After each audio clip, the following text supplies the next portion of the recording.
रव्याचे मोदक करण्यासाठी 1 चमचा तूप टाकून घ्यायचं। तूप छान गरम झालं त्याच्यामध्ये अर्धा कप रवा टाकून घ्यायचा। तुपामध्ये रवा छान आपण परतून घेऊ आणि सोनेरी रंग येईपर्यंत भाजून घेऊया। रवा भाजताना असा रवा सारखा परतत राहायचा जेणेकरून रवा एकसारखा भाजला जातो। रवा छान आपला भाजून झालेला आहे, मस्त असा लालसर रंग आलेला आहे। त्यामध्ये आता आपल्याला पाव कप नारळाची पावडर टाकून घ्यायची। इथे मी डेसिकेटेड कोकोनटचा वापर केलेला आहे।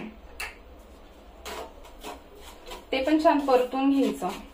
त्यामध्ये आता आपण 1 चमचा पिस्ता टाकून घेऊ, 1 छोटा चमचा बदाम आणि 1 छोटा चमचा काजू आणि 1 चमचा वेलची पावडर। आता त्यामध्ये पाव कप कंडेन्स मिल्क टाकून घ्यायचा। व्यवस्थित असं परतून घेऊ। तुम्हाला जर जास्त गोड आवडत असेल तर तुम्ही कंडेन्स मिल्कचं प्रमाण वाढवू शकता किंवा त्यामध्ये थोडी साखर पण टाकू शकता। आता आपल्याला 1 कप दूध टाकायचंय, पण सर्वात आधी आपण अर्धा कप दूध टाकून घेऊ।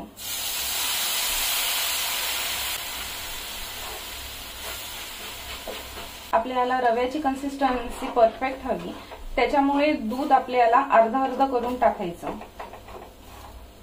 आता जे अर्धा दूध होतं ते पण आपण टाकून घेऊ।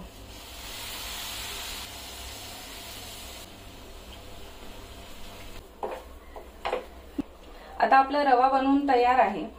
एका प्लेटमध्ये काढून घेऊ आपण आणि थंड होऊन देऊ।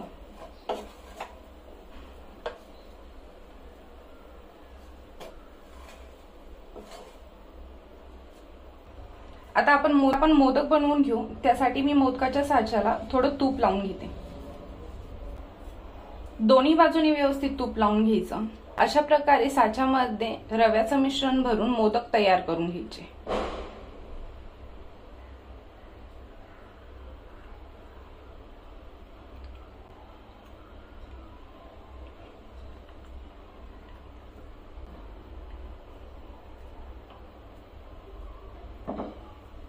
अलगदपणे साचा आपण उघडून घेऊयात। आपले मस्त असे रवा मोदक बनवून तयार आहेत।